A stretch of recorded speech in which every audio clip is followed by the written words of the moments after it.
Steelers Nation, what is going on? Thank you guys so very much for tuning in on yet another edition of the Steelers Culture Podcast, where we break down Pittsburgh Steelers football, as this video is presented by our friends over at Prize Picks. Steelers Nation, it is almost that time.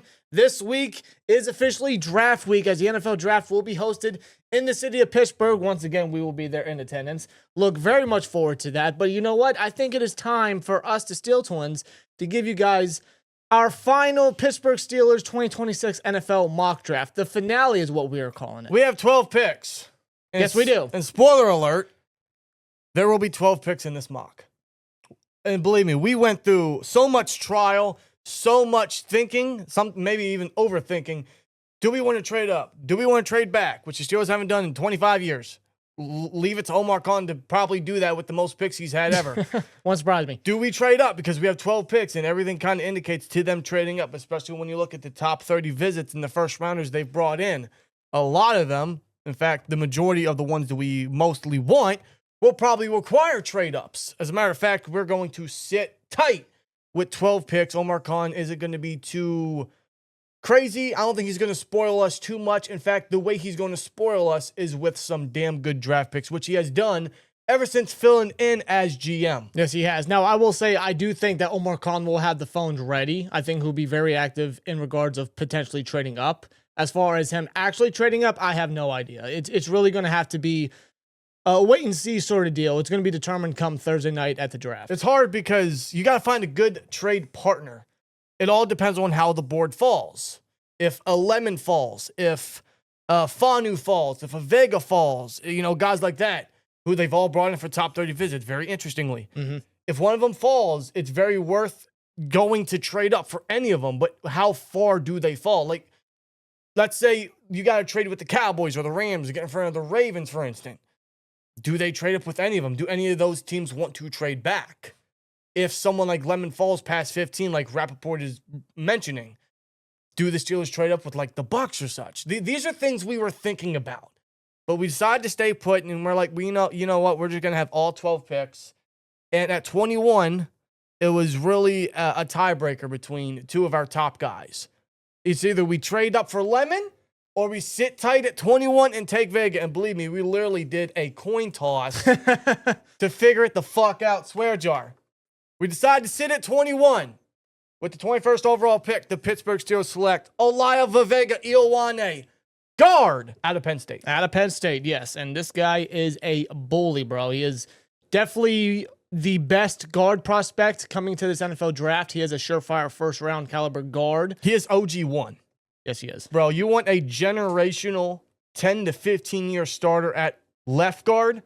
Go get yourself a natural mauler, a natural bully. This guy can pull. This guy is a complete brick, a stone, a complete wall in pass protection. I wouldn't want to get in this guy's way as a defender in terms of trying to stop the run. The guy's a mammoth. The guy is a huge guard. You just know this guy is going to make for one hell of a pro. This guy's going to be an elite guard in this league. He's one of the best guard prospects to come out of the draft and probably the last decade.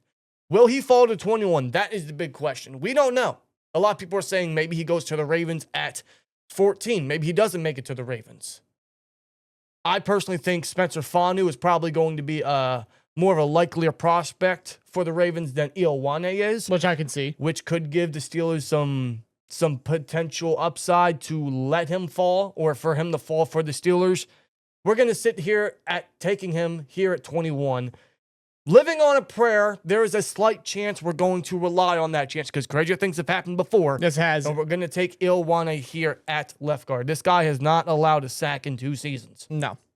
He's allowed only 3 sacks in the last 3 years, and that was all in 2023. That's it. Ever since then, he has not allowed a single sack and only 5 penalties and 2,304 passing snaps. And is an absolute natural left guard. The Steelers, they don't have a determined starter at left guard. They have 2 guys that I'm sure will be in competition to start for that position, but they're not surefire or true left guards in my honest opinion. If you want that, Vega is exactly that. He's your guy right there. And at only 22 years old, man, he's a guy that can play for 10 years or even longer at that. And that's what you're looking for in a first-round player. That's what you want, especially in the offensive lineman. And the Steelers' trend And their track record recently, since Khan's been the general manager for the team, has been the trenches. It's Not- been Project Jones, it's been Troy Fautanu, it's been Derek Harmon. I can kind of see a similar path and trend with Vega, especially if he falls to 21, which I do think is a real possibility because, again, when it comes to the NFL draft, crazy things happen, players drop for some reason, and the draft boards are just absolutely chaotic. So it's a real possibility, in my honest opinion. And Vega to fill at left guard, that's a damn good pick right there. Well, not just Omar Khan and Andy Weidl's trend ever since stepping in as GM and assistant GM, Mike McCarthy's trend as well. Yes, that's right. His Can't forget last about his that. last couple classes as head coach for the Cowboys, it has been mostly in the trenches, defensive line, offensive line. And the Steelers, man, you know, there's been a trend, and we're going to go with that trend with Ilwane here at left guard. You want a 10 to 15-year starter who is just a physical specimen, unbelievable grip strength, physical hands, his feet shuffle well. Go get your guy. And just wins a lot in pass protection. And frankly, if he's there on the board, bro, it's a no-brainer. Like, you got 8 minutes, which is now the updated time instead of 10. Yeah, they're trying to speed it up. You got 8 minutes to select this guy. It shouldn't take you more than 60 seconds if he's on the board. And the Steelers brought him in for a pre-draft visit just this past week. Yes. So, you know, the interest is real. The interest is there. And he did not count as a local visit. So it actually count as a top 30 visit. But, I mean, it's no secret why they brought him in for a top 30 visit. They got a glaring hole at the left guard position. This guy's the best guard coming to the NFL draft. If he's there at 21, I think it's a no-brainer. Go get Olaivo Vega Ilwane out of Penn State, even if you have to trade up for him. And yes, I do believe trading up for him is worth it because you're getting 10 years out of this Here's guy. the way I see it. Omar Khan in his first draft as Steelers GM trade up for Project Jones. Correct. And people still considered him raw coming out of Georgia, and he still was. There's no doubt about it. Vega's not raw. He is far from raw. This guy is a day one starting guard right out the gate. Now let's get into the second round, the 53rd overall pick. This has to be wide receiver, right? This could be wide receiver. This could be corner. This could be safety, depending on what falls. Even linebacker potentially, right? We're going to go wide receiver here because even though we took Vega in the first round, I do still think wide receiver is a bigger need based off of what we need at the position and how we got to fulfill that for the future, even with DK and Pittman here. We need a route technician. We need someone with in and out versatility. We're going to need someone with speed and some size as just based off of what they added in DK and Pittman in the last 2 years. You kind of get a feeling and a rhythm of what the Steelers want at the wide receiver position. But we don't want an exact copy, an exact lookalike, kind of like what I fear in Denzel Boston. Right. We want a route guy. We want a slot weapon. We want some outside dependability. That's what we take here at 53. With the 53rd overall pick, the Pittsburgh Steelers select Jeremy Bernard, wide receiver out of Alabama. 6'1", 206, 22 years old. Is this just another good, big size type receiver that the Steelers want to add? Kind of exactly the mold of a wide receiver that Mike McCarthy likes. Like, you look at the receivers he's developed, who he's drafted throughout his entire coaching career. Bernard fits that caliber of mold. That prototype that McCarthy likes, Bernard fits that to a T. Yes, he does. He's got in and out versatility. He can play both slot and outside. He can start in the slot, which is a good start for a guy like Bernard. He brings good speed, route running, and very consistent, reliable hands. The guy hardly drops the football. Yeah. And the Steelers, they brought him in for a top 30 visit. So the interest is there. They're looking at receiver. And I do think when it comes to the first two selections for the Steelers, I think one of those picks will be wide receiver. Hence why we take Bernard here in a second. But Bernard in a second, I think that's great value for a guy of his caliber. You know, a guy that rarely misses a snap and has had good production, even with lackluster quarterback play. Projects, pretty much, in Jalen Milroe and Ty Simpson. Yeah. Two project quarterbacks, and in his 2 years at Alabama, he made the most of it, being that consistent target, that reliable receiver, doing what he did. He had over 790 yards in both seasons, and this past year, he had 7 touchdowns and 14 starts. Yeah. Not too bad. And only one drop off of 102 targets just last season. Again, rarely drops the football, which is what you are looking for, especially in the slot. So you mix the size, the underrated speed aspect. He's a little bit of a burner, maybe not the fastest receiver in the world, but his speed should not be underestimated. You got the in and out versatility, that route running capability, which we need. Like, if you're looking at the wide receiver position, and the one thing that's missing is that route technician. He's an underrated route runner. His route tree is very open. I like his wingspan and his catch radius, and you know how he possesses the football. You know, he's another one of those receivers where he might not pop up on the highlight reel, but he does all the good things right. Like, he is such a dependable wide receiver while being that underrated route technician, which is what we need. That's why I like Bernard here in the second round. Even with Milroe and Simpson he had to deal with, and of course, the coaching change over there in Alabama, he was one of those guys that really stepped up for that offense. And looking at the quarterback position for the Steelers, again, as of this recording, we don't know when A-Rod's going to make a decision or exactly who the starting quarterback is going to be for the Steelers.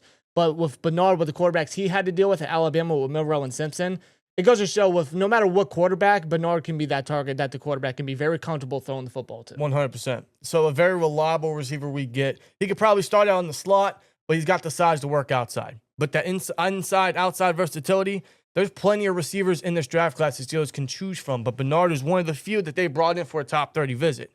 Very interesting. That's why we take him here in the second round. Now we get to the 76th overall pick via Dallas with that Pickens trade.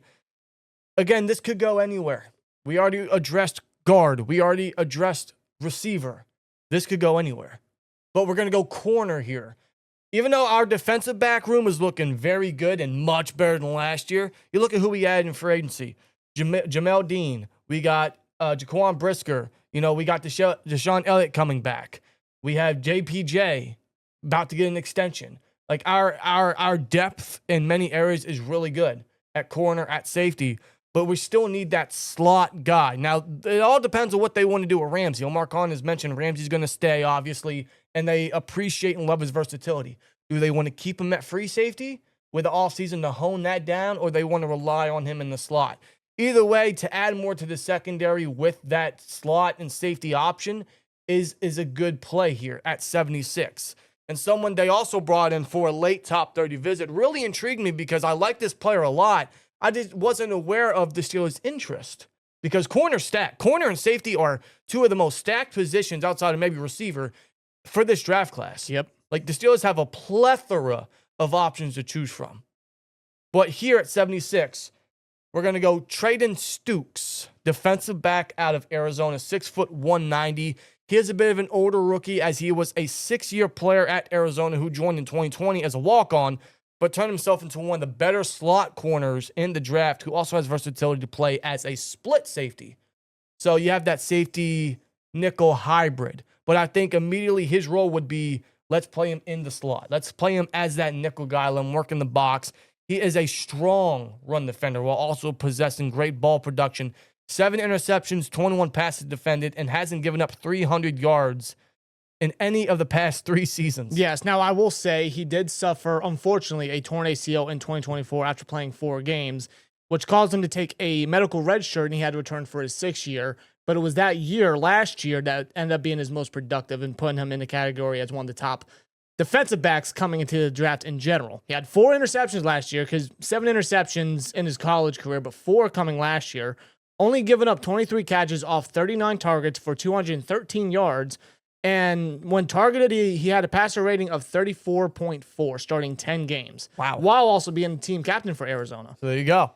But yes, he's a hybrid defender who's fluid in the hips. He's got the size the Steelers like in the defensive back room. He's that communicator on defense. Ball production is there, so he's got good ball tracking skills and a very dependable tackler, which I believe comes from his experience at special teams, where he has experience in all aspects in regards of punt coverage, kick coverage, or even as far as field goals go. Right, and based off of how stacked our defensive back room is, that could kind of be his way to get his feet wet and get him started to the NFL speed. Yeah, because they still have Ramsey. Maybe they want to utilize him early on with his versatility. So maybe they want to put Stukes in at special teams to start off, which ain't a bad thing for him. I think that's actually a good start for him. But eventually, you get him implemented in the defense. You figure out a way, especially with Patrick Graham, you find a way to utilize that versatility in the slot or as a split safety. He's very capable. And from him being a walk-on to being arguably the top of his position, I mean, that goes to show his work ethic, bro. Yeah, it just shows you that hard work pays off, man. And I like this guy a lot. And the thing is,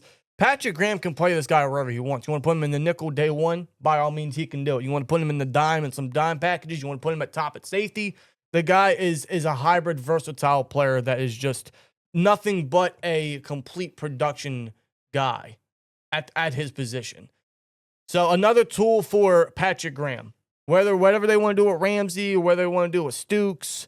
I mean, either way, I think that's a good spot for him there in the 3rd round. And to learn from a guy, Stukes, for him to learn from a guy like Ramsey, or even like split responsibilities, like try to find a way to get them both on the football field. Like if you want Ramsey at free safety and Stooks in the slot, or put Stooks as a box safety, but have Ramsey in the slot. Like you can come up with a variety of ways to get both those players on the football field, Right. which just makes the secondary even more lethal and scary. Yeah, I agree. I find that to be very intriguing, and they brought him in for a late top 30 visit, so the interest is real there.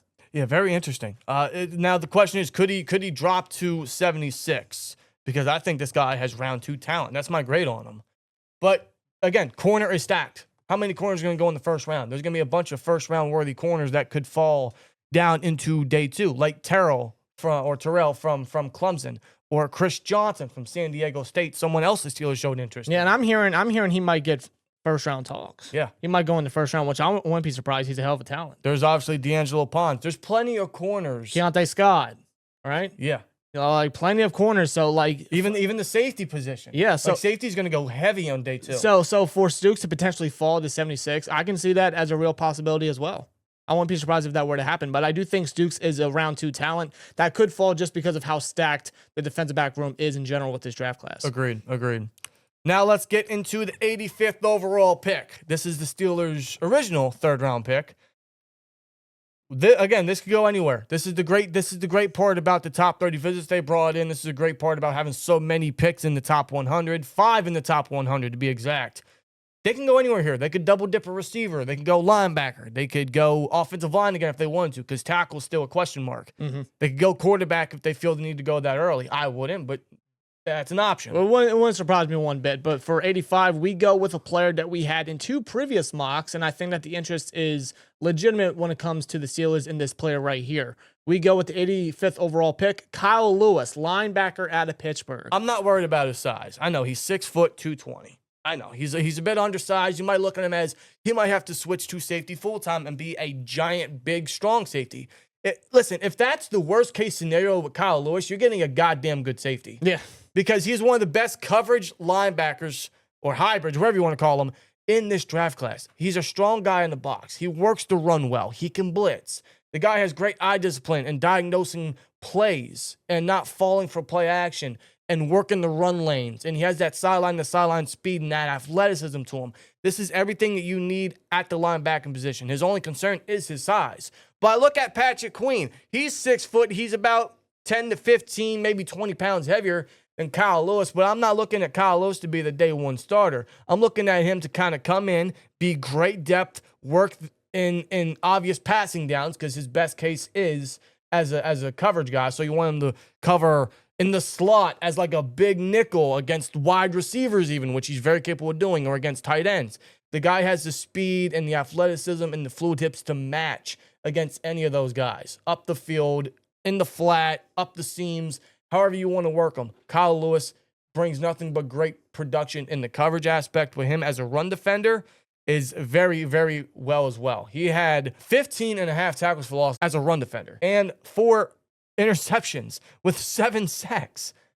This guy's a production monster. Yeah, that was in 2024, and then in 2025, he posted up another good season with 8.5 tackles for loss, 3 sacks, and 2 interceptions. So the production can't be overlooked, And despite of course, his size. the linebacking coach, our linebacking coach, Scott McCurley. Yeah, had him run through drills at the Pitt Pro Day. Yeah, so and they brought him in for a top 30 visit, though it was a local visit, so it didn't count. But again, the interest is real there. And when you look at the scheme and just what we need at linebacker, we haven't really had a true bona fide coverage linebacker since Ryan Shazier.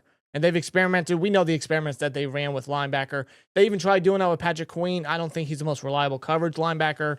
Peyton Wilson, I still feel like he has great coverage upside. It just hasn't been utilized. Hopefully Patrick Graham can get the most out of it, but you can't go wrong with another good coverage linebacker. And Kyle Lewis is the best one in this linebacking class. Right. He's just very good, very reliable. Again, his production can't be overlooked. He's a guy that you can put in coverage ability, or even if you want him to blitz, he's more than capable of doing that too. Whether he's playing in coverage situations or down the line of scrimmage, the guy can produce on the football field. Yeah, the guy's just all he does is produce. He just knows nothing but production on the football field. Yeah. He's a very disciplined linebacker with a lot of room to grow. And again, I'm not looking at him to be the day 1 starter. You bring him in on sub packages or on passing downs, and then who knows, maybe he could eventually take that spot from Patrick Queen, because we don't know what his future holds. There were trade rumors with Dallas. Maybe he gets traded during the draft. Maybe not. Maybe it's like Pickens and he gets traded after the draft. Maybe there's still some smoke to that fire. Or perhaps, this is the last year of Patrick Queen's contract. They let him play it at. He doesn't sign another contract, which I wouldn't do, unless, of course, Patrick Graham can get the best out of him. We'll see if that's the case. But then you're looking at Kyle Lewis to be great depth in his first year and then eventually rise to that occasion.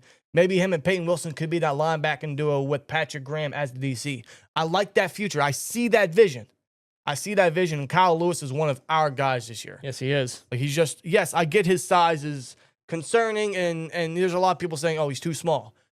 He can play. He's a damn good football player. And even then, he brings great versatility. Yeah. You have that linebacker position, you got a good football player, in my opinion. Now, the 99th overall pick, which is a con pick from Dan Moore. Thanks for 4 years of suffering, Dan Moore. But we're going to go with the trenches on this one at the 99th overall pick. Because Omar Khan and Andy Weiler just love the trenches. Yes, they do. And when it comes to this player, they have shown legitimate interest in him. And Darrell Jackson, defensive lineman out of Florida. This is a big, and I mean a big defensive lineman. 6'5", 315. This guy, 34 3/4-inch arms, 11-inch hands, and has an 86, shout out to Hines Ward, inch wingspan. 86-inch wingspan. This guy is massive. So I'm thinking, you know what? Day one, this guy can come in and play the nose because his wide wingspan and his big frame is going to clog those gaps. He's going to be a gap closer. He's going to close the A. He's going to close the B. He's going to prevent running lanes. He's going to allow the linebackers and the defensive backs to do what they got to do because this guy is such a big guy. He's also athletic. Like, he's got a big frame, but 315, this guy can move a little bit, and he's got that scheme versatility where he can move over to 3-tech, which I think would eventually be his long-term role, is he would eventually move to 3-tech and be that rotational guy immediately, maybe even show some cases of being a very capable starter whenever Cam Hayward wants to hang it up, which probably won't be for another 2 years. But you let this guy work in as great depth for the first 2 years. You put him at the nose immediately with that flexibility, move over as your 3-tech, along with having Sebastian Joseph Day as that guy that can do both as well. Your defensive line depth is looking real strong. Yeah, it's looking completely revamped right there. You got a good mix of experience and youth right there. And you look at the defensive line, it's a lot of big mammoths right there. A lot of big dudes. Like Hayward, we know he's a big dude. Harmon's a big dude. Sebastian Joseph Day's a big dude. Y.A. Black is the biggest dude there is. Yeah. Why not add another guy in Darrell Jackson? I mean, like the idea and the philosophy of them wanting to stop the run, you're adding Jackson to that, especially to fill the nose tackle role, to which we don't have a pure nose tackle. If you want a guy to really fill that role on day one to get his feet wet there, he fits that to a T, especially with his huge size and his big wingspan. And again, the interest is right there. They brought him in for a top 30 visit. They looked at him at the combine. They have their eyes on this guy. It's not hard to see why. Right. Now, his sack production is one thing that doesn't get a lot of attention because there isn't much there. He only had 1 sack last year in 12 games. So his sack production isn't mostly there, which it needs some room. There are flashes of him showing some good pass rush upside with a good swim move and a good bull rush to him, right? His arsenal could use a little more adding to it. And, him sitting behind what I would think one of the more stacked defensive lines we had in a while with Harmon and, of course, Sebastian Joseph Day, Cam Hayward, Keanu Benton. He would work behind them. He would eventually work on his pass rush upside. But immediately, his number one role here at the end of the second round, here at the end of day 2, is just play that nose. Play that plugger. Like a legitimate plug-and-play guy at nose.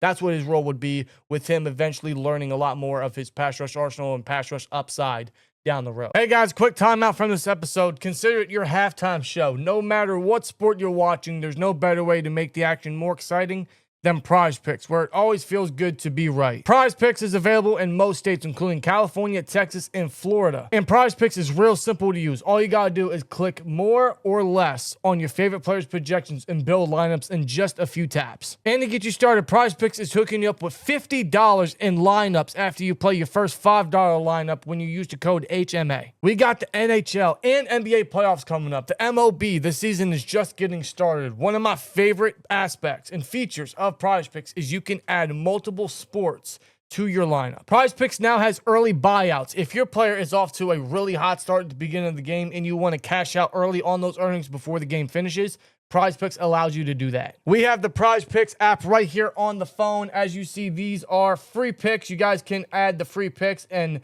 build a streak going, which is a very fun feature of Prize Picks. Let's lock in our pick of the day. You see that top guy, Paul Skeens of the Pittsburgh Pirates. 6.5 pitcher strikeouts, more or less. The cool thing here is they even give you previous games' performances to kind of get a good feeling on what you should pick if you're not feeling so confident. He's only done it once in his last 5 games, which tells me this guy's kind of due. Let's pick more for Paul Skeens to have 6.5 strikeouts. Download the Prize Picks apps today and use code HMA to get $50 in lineups after you play your first $5 lineup. Again, that's code HMA to get $50 in lineups after you place your first $5 lineup.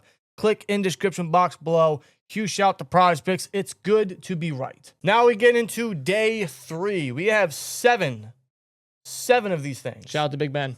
Yeah, seven draft picks for day 3.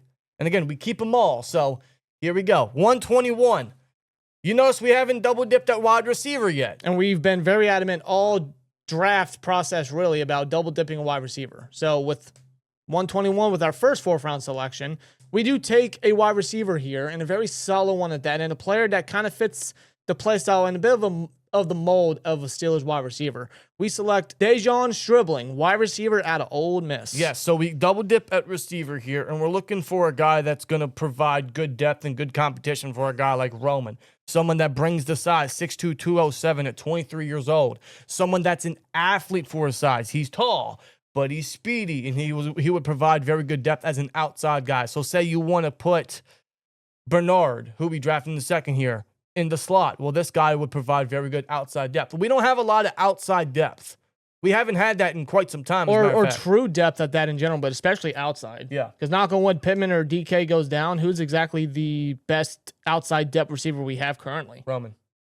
I don't know about that. I mean, I'm still trying to hold out hope for Roman. Maybe with McCarthy and what he's bringing to the table, maybe he can get the best out of Roman. But even then, it's like, I don't know if that's good enough. Why not bolster the depth right there, especially with a guy like Stribling? That's what we do here. Not only is he great depth, who has a competitive nature, he's consistent, he's a reliable target who rarely drops the ball. He was really a guy that transferred over from Oklahoma State to Ole Miss and worked really well with Chambliss. Like him and Trinidad Chambliss found a very good connection last year where he was one of those guys that he threw the ball to very often on 3rd downs as that reliable target, and he gave him targets, and he would come down with it in key moments, and he would score touchdowns for him, right? 6 touchdowns last year. Yeah, and that game versus Georgia where Chambliss was, he played really well in that game. Stribling was a big component of that game. Like, he came up in big, crucial moments. Yeah. Especially in on 3rd down situations, but a big thing I like about Stribling, and the reason why I say he fits the mold of a Steelers receiver,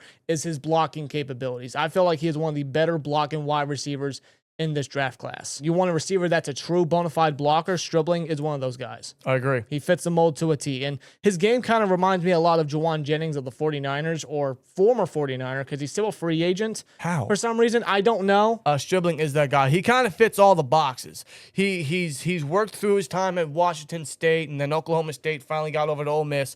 12 touchdowns the last 2 years. So the production's there, the reliability is there, the blocking capabilities are there. He can obviously play special teams. This is what we're looking for in terms of extra depth and reliability at the wide receiver position. We just need that extra depth. We need that extra competition. We need that competitive nature and that consistent guy that you know is going to come on the field and is going to do you a solid. Just know that you have someone trustworthy that's going to do what you need him to do. That's why we take him here in the 4th round. The first 4th round pick at 121 here. That's right. Now we have 2 4th round picks, the 135, which is a comp pick. Obviously, one of the positions the Steelers are going to draft at some point is quarterback. We have been very adamant about them waiting up until at earliest, the 5th round. However, the quarterbacks that they have shown interest in, and the guys they brought in for top 30 visits, that being Cole Payton, that being Taylon Green, that being Carson Beck, and that being Drew Allar from Penn State. As you look at that trend of the guys that they brought in, a lot of them are very athletic. A lot of them bring that scrambling ability that can also run the football.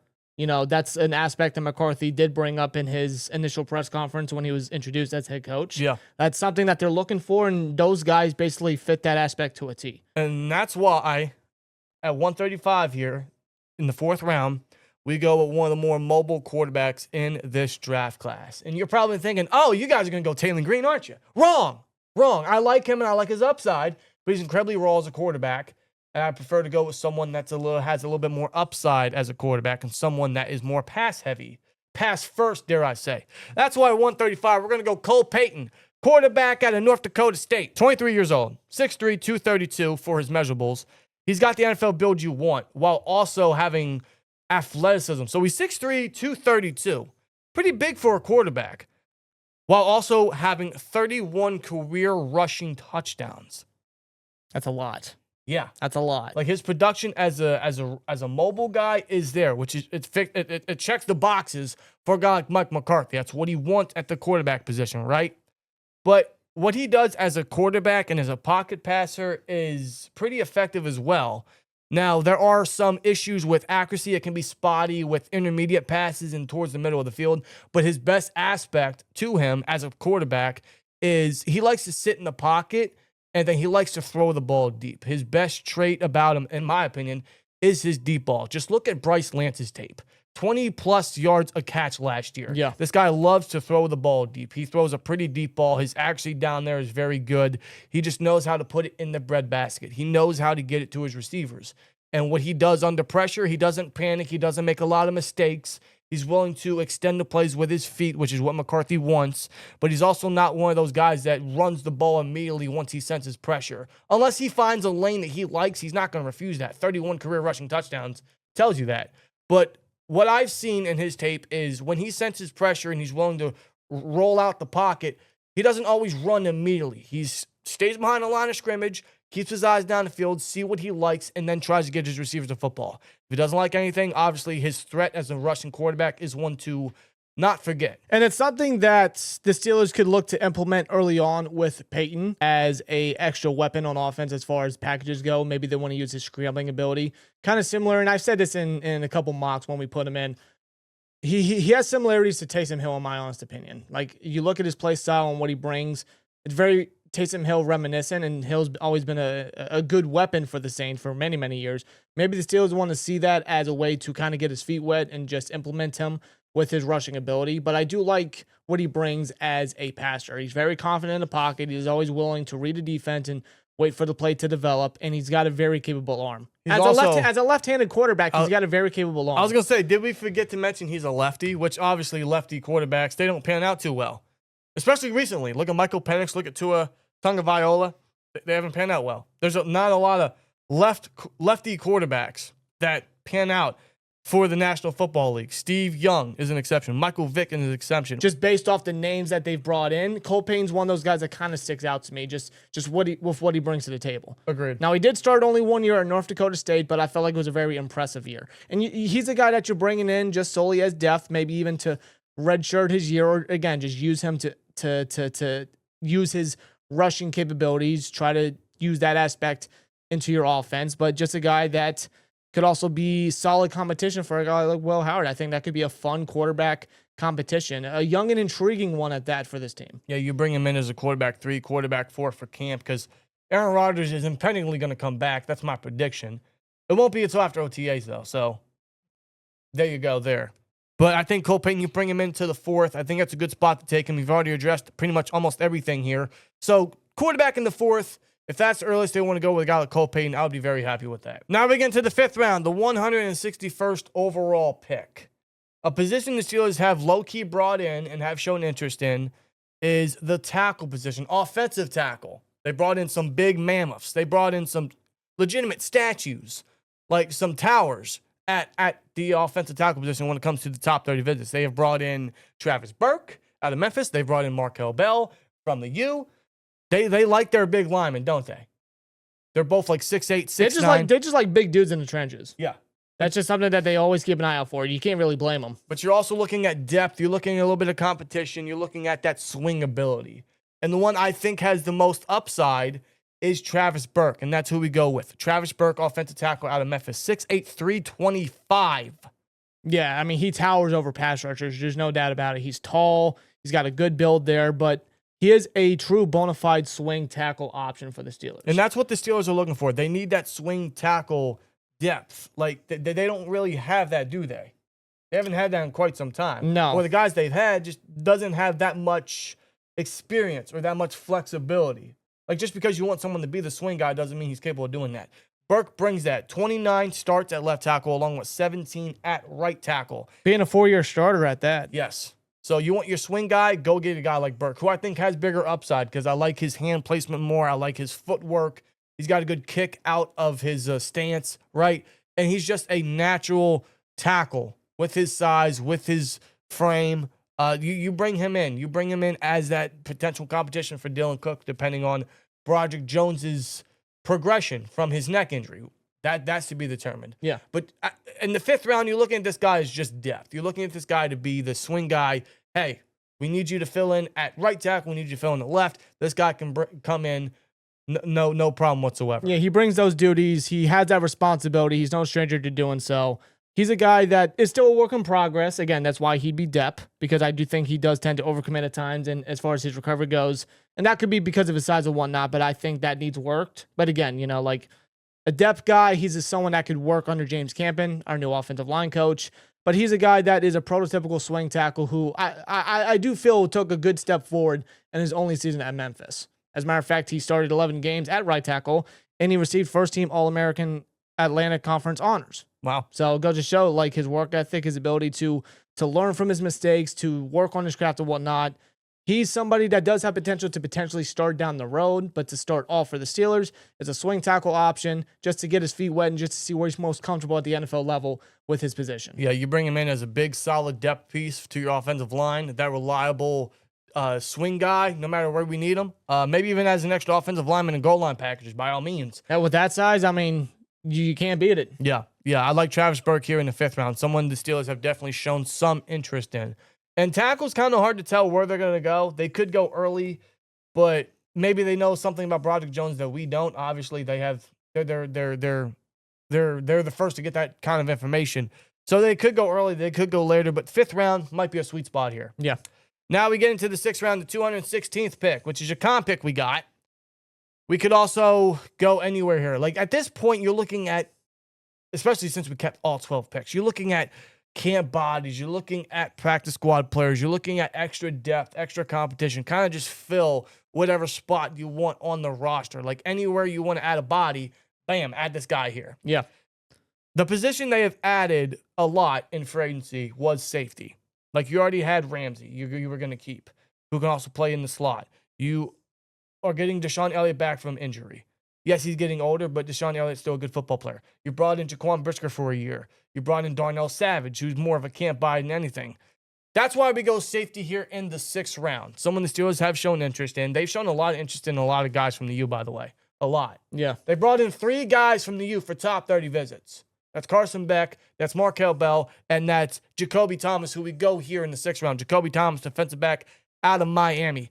Very, very similar build to like a Deshaun Elliott, or kind of like a similar player to what Deshaun Elliott is 6'1", 211. Like, this guy is nothing more than a prototypical strong safety. This guy can work in the box. This guy has shown capabilities of snagging the football. 5 interceptions, 2 of them against NC State. He returned 1 of them, 60 yards for a pick 6. That's right. And he's a guy that could also be used in safety blitzes, to which with his size, I mean, he's very, very capable of that. He actually had 3.5 sacks last year. So his capabilities as a blitzer, you want a guy that can get to the quarterback quick with his speed. He can absolutely do that.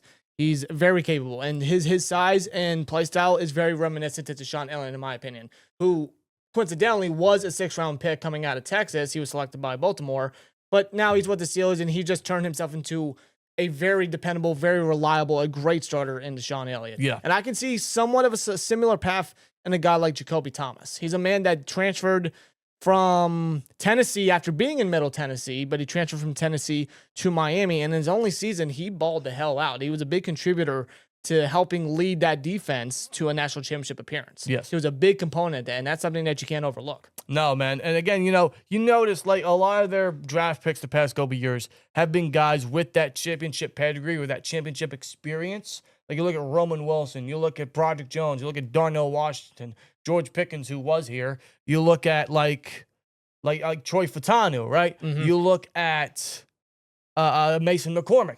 Like that, Will Howard, Jack. So I can Yes, keep going. yes, like exactly. they like that championship pedigree. They like that championship experience. They want to incorporate that into the locker room and any aspect that they need on the football And it does field. not matter where they're selected. It could be first round, it could be sixth round, it could be seventh round. It doesn't matter. Like if you bring that capability, you bring that pedigree, that's something that they want in somebody to have and bring to the locker room. Thomas does bring that. Yeah, he's just a guy that just works the box well. He works the run well. Like Rob said, he's a guy that can blitz. He likes to read the quarterback's eyes. He's very good with that kind of eye discipline. Thus, he can make plays in coverage, down the field, anywhere you need him. But his initial role, because I know you're looking at it, we have enough box safeties. We got Deshaun Elliott. We brought in Jaquan Brisker. You know, we have enough box safeties. Well, I look at it as you want all that kind of versatility. You want all that kind of depth. Like Brisker can play free safety. Deshaun Elliott, if you guys didn't know, has played more free safety snaps than strong. That doesn't mean he's going to play free safety for us, but you notice like they want that experience. They want a little bit of that versatility along the secondary. This guy's initial role would come in, essentially challenge Darnell Savage for a roster spot and pretty much play depth. Like play depth, play special teams, kind of like that Miles Kilby replacement initially, but someone that could quickly work up his way through the roster. And I think special teams will be a great start for him, especially to work on his tackling, because if there's one negative I will point out about Thomas is his tackling. I do feel he does tend to whiff often, because in his last year at Middle Tennessee in 2023, he did have 21 missed tackles. And in Miami, he did have 16 missed tackles last year. Now, I feel like his tackling since then, because in Tennessee, he only had 6 missed tackles in 2024. I do feel his tackling has gotten better a little bit, but it still needs some work on. If you want to put him somewhere where he can work on that, special teams is definitely something that can help in that. And plus, I mean, Deshaun Elliott is one of the better tackling safeties and run defenders in the league in general. If you want somebody that can help teach a guy like Thomas, who has a similar play style to Deshaun Elliott, that's a hell of a teacher for Thomas to learn from. Like with Elliott to kind of take him under his wing. And Elliott's a quiet leader on this defense. He brings that component to the team to kind of take players under his wing and do what he needs to do, especially with him being a veteran and whatnot. I feel like Elliott being the type of teacher to help with Thomas, especially in the tackling department, I think that's a good fit for him. I agree. And, you know, I'm also looking at the safety position like this. Deshaun Elliott, he's coming off an injury, and as much as I like him and I would like to keep him around as long as we can, as long as he's playing well, he's getting up there with age. You can't forget that. Ramsey's getting up there with age, obviously. And Brisker, for now, is only here for a year. So you're looking at a little bit of insurance at the safety position, which honestly it might force the Steelers to go safety a lot higher than we're anticipating. But we're going to go with him here because I think 6th round is a sweet spot for him. Let him work up the roster. Let him work on his missed tackles a little bit. But he's that kind of guy you want on the roster that, hey, we got him here for 4 years. He's someone we could build up. You know, kind of like a very nice developmental piece, like with the defensive backs that we have in the defensive back room, in the coaching room. That's why I like his skill set. He has a good enough skill set you could take here and build up while having someone in that safety room you know you're going to have for the future. And in previous years with the NFL draft, the Steelers tend to go with late round defensive backs. If you remember Corey Trice in the 7th round. If you remember Ryan Watts in the 6th round 2 years ago. If you remember Dante Kenton in the 7th round last year. They like their late defensive backs that can be special teams contributors, that could be depth initially, but developmental guys that they can experiment on. I think Thomas is one of those guys that they have looked at, brought him in for a top 30 visit, that they could look into bringing in, selecting, and just seeing what they can do with him. Agreed. Now we get into the 7th round. We got 3 of these things. 224 is the pick we have, the first one in the 7th round. One position I'm very confident the Steelers are going to take later on is tight end, because we don't have a tight end 3. No, we don't. We don't. We lost Jonnu Smith. Oh boy, I'm so Oh upset. God, man, I'm crying. We lost Connor Hayward to the Raiders. Oh no. I mean, I wish there goes the Spartan. Yeah, right. But we need a tight end 3. But the 6th or 7th round is kind of like the sweet spot, because at that point you're just looking for a primary blocker. Like that's all you need. Like you could bring in someone with some receiving upside, but you already have 2 tight ends that are more than capable of doing that. You just need an extra guy for depth to fill that roster spot, and you just need that capable blocker. So why not go get someone that was a very good blocker for Ohio State. Thus Championship pedigree, right? Thus, we go Will Kazmarek, tight end out of the Ohio State, 6'5", 261. That is a big tight end 3. That's a hell of a build there at tight end. But he is a dominant, and I say dominant blocking tight end. There's a lot of really good blocking tight ends in this draft class. I like Riley Nowakowski from Indiana. I like Nate Borkacher from Texas A&M. Marlon Klein is another one they brought in from Michigan. There's plenty of really good blocking tight ends in this class. There are. But Kazmarek is one of the better ones, in my opinion. Very little receiving production, although I will say when he was given the football, when the football was targeted his way, he caught everything thrown his way. Yeah, good things happen when he catches the football. Dare I say he reminds me a little bit of Matt Spaeth. A little bit. He's faster than Matt Spaeth. I mean, who wasn't? No disrespect to Spaeth, but listen, I remember Matt Spaeth. Who doesn't remember Matt Spaeth? I mean, the Matt guy was Spaeth. very reliable, damn good blocker, and a nice, handy wide receiver or receiving tight end when he needed to catch the football. No, but he's not as big as Spaeth was like 6'7", 270, right? Yeah.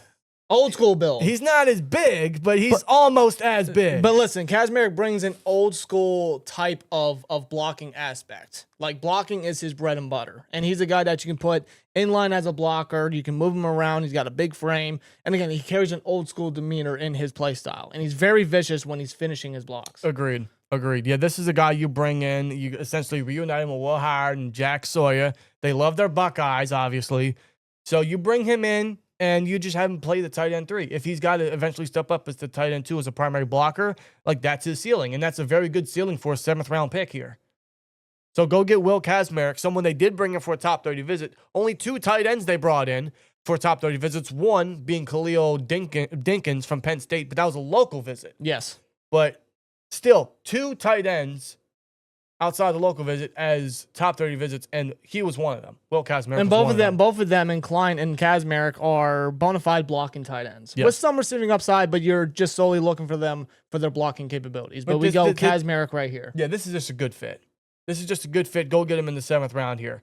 Now we have the 230th overall pick, the 7th round here, the second to last pick in this mock. You know, one thing we haven't selected yet is a return specialist. We need that. We don't have that. And don't say Jalen Warren is that, because we're not doing that. We're not putting Caleb Johnson back there. Travis Homer is more of a gunner than a return guy. Who is our return guy? Nobody. Like, if the season started tonight, for example, who the hell is our return specialist? I say if he were to stay healthy, Dante Kent. But that's a defensive back. Yeah, I don't know if they want to throw a defensive back down there. Well, since Mike Tomlin's not here, they're a lot more open to it. They could be. Because Mike Tomlin hated defensive backs back then. Yeah, I know. I still remember Cam Sutton's rookie year in 2017. He muffed a punt once, and he was never back there again. That gave Mike Tomlin PTSD. He's like, I think the last time he had a return specialist as a defensive back as a return specialist was Desmond King. But he was here for what? A cup of coffee? Yeah, like 3-4 weeks. Yeah. So if they want a defensive back there, yeah, I guess you could say Dante Kent would be that guy. But as far as an offensive return specialist, like a true bona fide return specialist, this is where we go with the 230th pick, and we go with a local guy in Desmond Reed, running back out of Pittsburgh. So we double dip at Pittsburgh, which is essentially the Steelers. They just love to double dip. That's the tradition. That's their trend, especially having 12 picks. I don't see how they don't double dip in a school this year. They're going to double dip at some school this year, whether it's Pittsburgh, whether it's potentially Georgia, probably Washington, maybe even Miami. A lot of their top 30 visits consist of the U and Washington. And last year, they double dipped in Iowa and the Ohio State. Yeah. So maybe they double dip at Illinois. I don't know. It's bound to happen. Toledo, potentially. It's bound to happen. But we double dip here at Pittsburgh. And Danny Crossman has mentioned that they're obviously looking for a return specialist that's a good decision maker, and they're probably going to go with someone later in the draft, which is exactly the sweet spot for them to go return specialist. If they want to go return specialist, later on is a good spot. There's Caden Wedgen out of Iowa. There's the Iowa connection, right? Yeah. There's Kendrick Law, who the Steelers brought in for a top 30 visit. We really contemplated him here later in this mock, but we decided to go Stribling just for extra receiving upside depth because we don't have that. That's why we go Desmond Reed here in the 7th round, because he's a local guy. Steelers know all about him. He's essentially another Tariq Cohen, if y'all remember him. Yeah, former Bear, yeah, and he was very explosive, very good. But the thing about him is he is small. He brings a small stature. Desmond Reed's only 5'6", 174 pounds.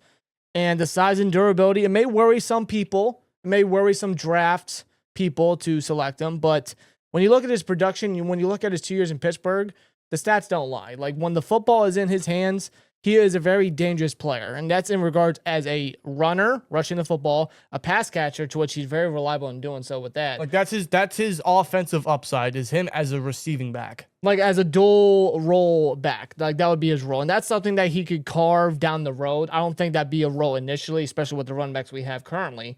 Down the road, potentially, especially if his durability holds up. But where he's going to start day one, where he's going to have his immediate impact day one, is as a return specialist. Yes. He's damn good with that. Considering what he did as a rusher and a pass catcher offensively for Pittsburgh, he can bring those aspects as a return specialist for the Steelers. He's a human joystick. He brings long speed, has great acceleration, and he's a good protector of the football as well. He hardly fumbled the ball at Pittsburgh. Yeah, so ball security is a big key component of his game, which is what you want as a return specialist. You don't want mistakes, but you want someone that has experience. He has 2 return touchdowns the last 2 years, 1 in each season. Yeah, with Pittsburgh. And that's on only 18 career punt returns. Yeah. So 2 out of 18, that's pretty damn good. But you're bringing this guy in as just a return specialist. Like, that is his role. Like, if you want to have him compete for a receiving upside on the offensive side, I mean, I think we got guys that are capable of doing that. This guy is just going to be brought in for special teams purposes. And in the 7th round, like, you're not losing much, are you? No. You're not losing. That's why we go Reed here for the return duties. And because he's essentially a hometown guy, being from Pittsburgh, the guy next door, Steelers know all about him. They might sense a little bit of comfort knowing what he already brings to the table and that Heinz Field experience. So we go Desmond Reed here as your next return specialist. One more pick in this mock. This could go anywhere. Again, we're in the 6th or 7th round, especially with keeping all 12 picks. You're just looking for guys that are going to fill certain holes and fill the roster, camp bodies, extra competition, maybe even extra insurance for later years down the road based off of guys you have under contract and their impending departure, whether it's trade, release, injury, anything could happen. You're looking to fulfill practice squad spots. That's what we do here with the last pick in this mock, the 237th pick. We're going to go edge here.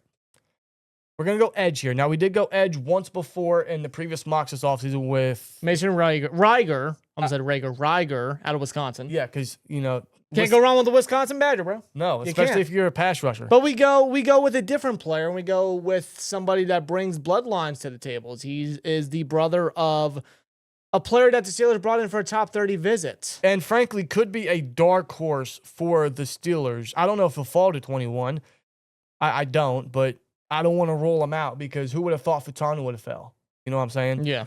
He is the brother of Spencer Fanu. So here we go. Logan Fanu, edge out of Utah. 6'5", 257. That's a big-ass edge guy. That's a good guy with great build at the position. He brings good size and strength for edge depth. And the thing that both Fanu brothers have is their athleticism. Yes.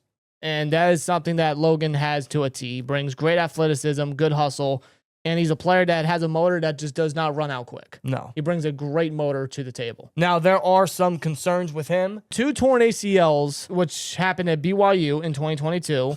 Then he transferred to Utah and again suffered another torn ACL. But his durability has held up in the last 2 years at Utah, playing 23 games with 20 starts. And he accumulated 14 tackles for loss and 7 sacks in those 2 years, being a team captain in 2025. Yeah, on the defensive side. So, yeah, shout out to Logan Fanu for staying healthy, for not letting, the injuries really get him down. He transferred over. He finally found, his spot there as a team captain and really stepped up to the plate. He got a lot of pressures. He's good against the run. He's got an arsenal of ways to get to the quarterback, right? He's an athlete for his size. He's got good hustle, which is what you want on special teams. And I look at it this way. We said the same thing with Mason Reiger when we took him in one of our mocks. There is no doubt in my mind, TJ Watt, Alex Highsmith, and Nick Herbig, this will be their last year together as a trio because one has to go. And I'm telling you, Nick Herbig should not go. No. Like, that is the one automatic keep. Watt, Highsmith, which one goes, it depends on the seasons they have. Obviously, cap situations are coming into play, which might lead more to Highsmith, but I have my reasons of why Watt should go.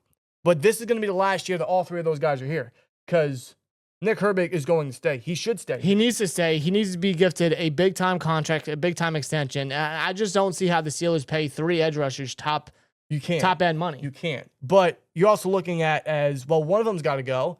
We're going to need that extra fourth guy. Jack Sawyer did enough in his rookie season to prove to you that eventually, after year 2, he could step up as that primary rotational outside linebacker 3. Yeah, the third edge piece. But they need that fourth guy. And the Steelers, under Mike Tomlin, I think that will still continue to be the case with Mike McCarthy being the head coach. They were very adamant about having a fourth edge piece, hence why they took Jack Sawyer in the 4th round last year. But with Fanu, you're looking at him as, he'd be the 5th edge guy.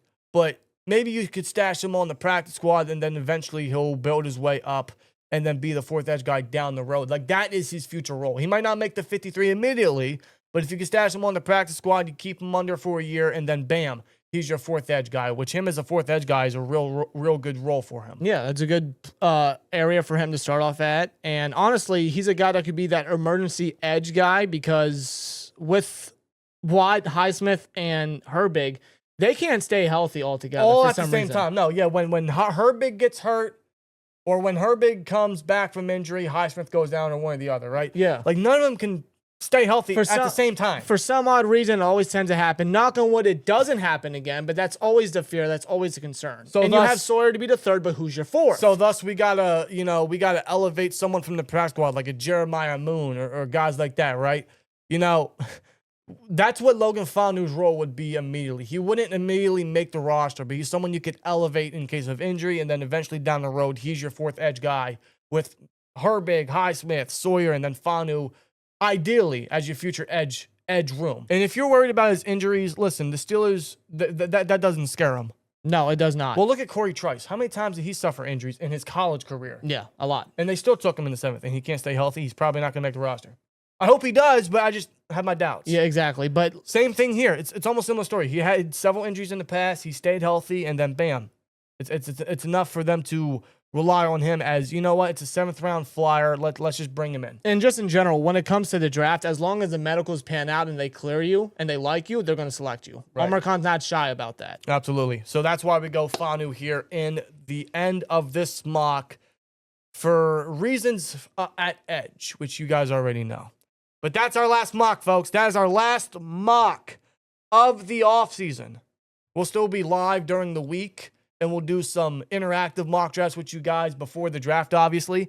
Even in Pittsburgh, I think that'll be fun. But this is our last official mock, which means mock draft season's pretty much over. Yes, it is. It sucks to see that time go, because it's always a great time to just think and hypothetically pick who you want the Steelers to select, especially based off their interests and the need and the fit. It's a fun time.